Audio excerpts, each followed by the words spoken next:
Order! Order! You are an incorrigible delinquent at times. Behave yourself, man!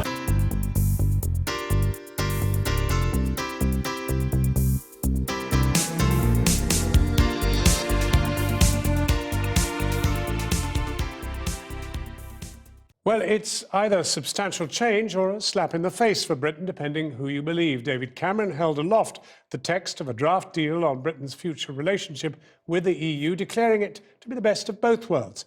The blueprint includes an emergency brake on benefits for migrant workers and the chance to opt out of closer integration. But Eurosceptics say it doesn't even come close to the changes which voters were promised. We'll be talking to both sides in a moment. First, here's our political editor, Gary Gibbon. So that meant a massive change in your business. Hand on heart, the Prime Minister told workers in Wiltshire he'd achieved his goal in the EU negotiations. His talks were on the way to reshaping British membership. Sometimes people say to me, if you weren't in the European Union, would you opt to join the European Union? And today I can give a very clear answer. If I could get these terms for British membership, I sure would opt in to be a member of the European Union, because these are good terms and they are different to what other countries have. The 27 other EU members will now start engaging in detailed negotiations on the draft plan, but Downing Street is fairly confident that the final agreement will look a lot like the draft one published today. So how close has David Cameron really come to achieving his original demands? David Cameron said he wanted to have a 4-year ban on in-work benefits like tax credits for newly arrived EU workers. The document talks about gradually increasing access to payments, not banning them, for up to 4 years if the European Commission judges there are exceptional or emergency levels of migration. Now, everybody told me, you'll never get 4 years, give up on 4 years, you're never going to achieve 4 years. We have. 4 years is in the document. On his demand that no child benefit be sent abroad to EU workers' children outside the UK, that's been watered down a bit. Child benefit will be sent, but at the local national rate. If someone comes from another country in Europe, then they get the child benefit paid at the local rate, not at our very generous British rate. He wanted national parliaments to be able to group together to stop a Brussels-planned law. They can, but will need a pretty challenging 55% of the parliaments around the table to do it.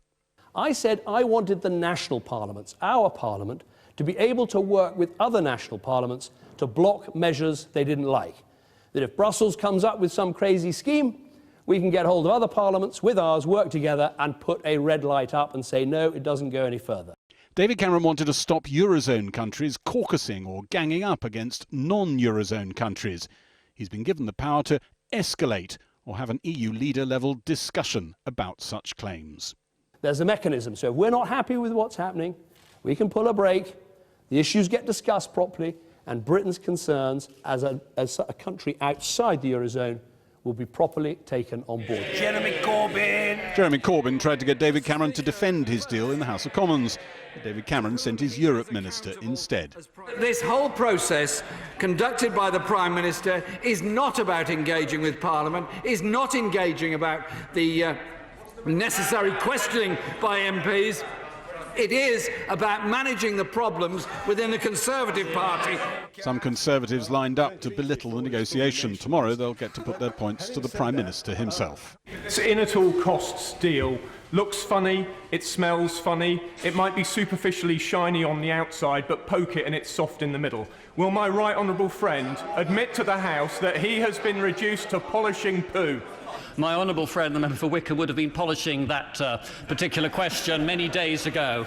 Tonight, the Home Secretary, Theresa May, said it looked like the basis for a deal. Others were itching to say the opposite.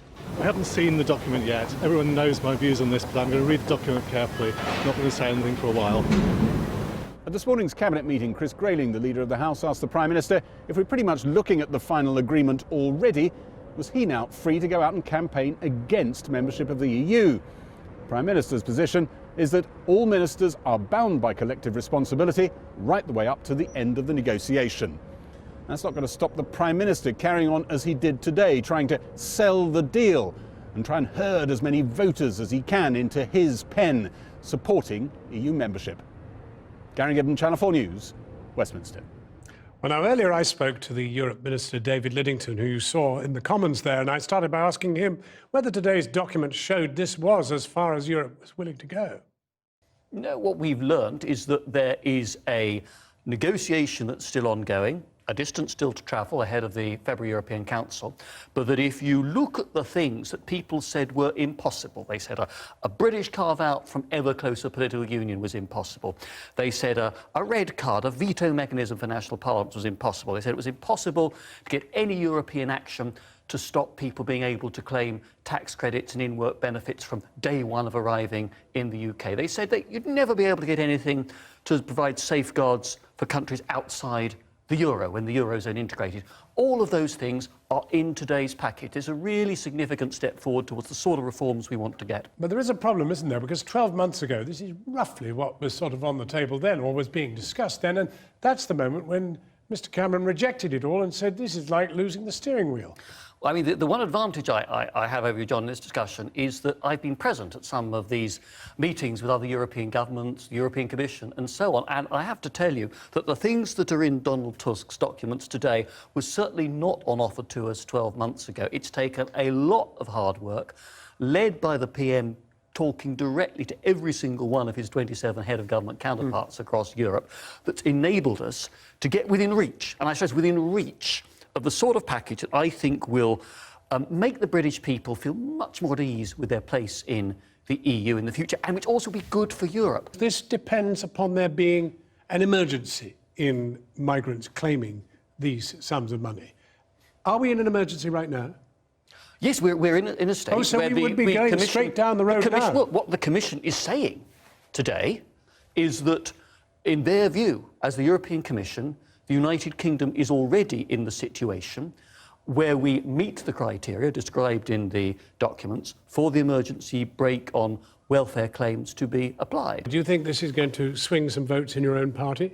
Oh, I think that if we get the deal that we believe is now possible, but not yet complete on the basis of these papers issued today, then I think that will enable the Prime Minister to lead a very forceful, very enthusiastic campaign for membership of a reformed European Union. That's always been his objective. David Lidington, Minister, thank you very much indeed for joining us. So let's go live now to Strasbourg, to Daniel Hannan, the Conservative MEP for South East England. He's criticised the draft deal as a sham and totally unworkable. Is there a danger that it just looks a little bit as if it may have got a bit of what it set out to get? No, I don't think there's any danger of that at all. And I think whether you talk to supporters of membership or opponents, no one is really trying to pretend that there is a substantive change here. Never mind what people like me were asking for, John. Never mind the kinds of issues that those of us who wanted a looser deal were focused on, like free supremacy of UK law on our own territory, opting out of the non-economic aspects of membership.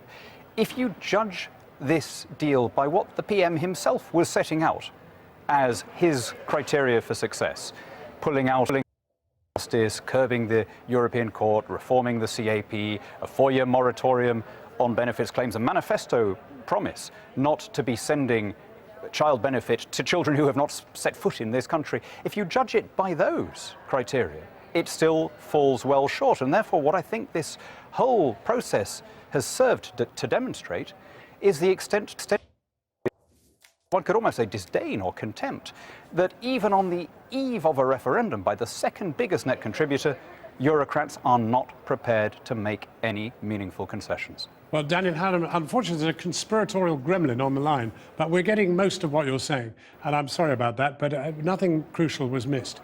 But what might be missed would be what could conceivably ever persuade you to want to remain in Europe? Is there one thing which, if he'd come back brandishing, he'd have said, he's my man, I'm going to go for it? The right to make our own laws. The EU differs from every other international institution because it creates a mechanism where parliamentary statutes in its member states are struck down by unelected EU bodies. So if we'd had the primacy of UK law back, which, by the way, was something that was invented, this primacy of EU law was invented by the European Court, it wasn't in the original treaties. If we'd got back opt-outs from the non-economic things like agriculture, fisheries, defence, migration, and if we'd got back the right to sign trade deals with the bits of the world that are growing, like India and Australia, then I think most people would have backed that. But there are plenty of examples of where Britain has led Europe on decisions like gay marriage, for example. We've got gay marriage before Ireland had gay marriage. We had abortion rights before Italy had abortion rights. I mean, there are all sorts of things that we've done whilst we're in the European Union that nobody else has touched at that time. I'm not quite sure what the point of the question is. Well, you said that all the laws are made in Europe. You said everything's made in Europe. Well, it's not. I say EU law has precedence over national law. Absolutely it does. You asked me what one change I would have asked for. It's simply that British statutes should not be automatically set aside when a European institution says so. And, you know, I think there's a real question here of look at the EU as it's developing now. I mean, when we joined, we were in a bad way. You know, in the early 70s, we had double-digit inflation, the three-day week, and Europe looked like a great success story. Do you really think it looks that way now? I mean, are we still required to be part of this bloc, or can't we? Well, let's leave that rhetorical question in the air, because that is what has to be resolved in this coming debate. But I'm very grateful to you indeed for turning out for us tonight. Thank you very much. I've been getting away with it all